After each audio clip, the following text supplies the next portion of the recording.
A Zsámbéki Nóta Szeretők Társasága következik.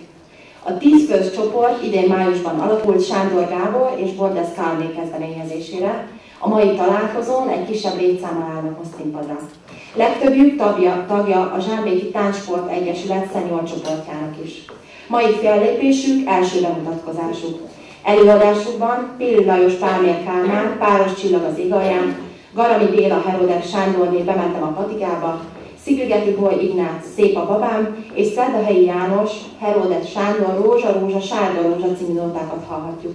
Felkészítő és egyben harmadikán kísér Sándor Gábor. Fogadják őket szeretettel!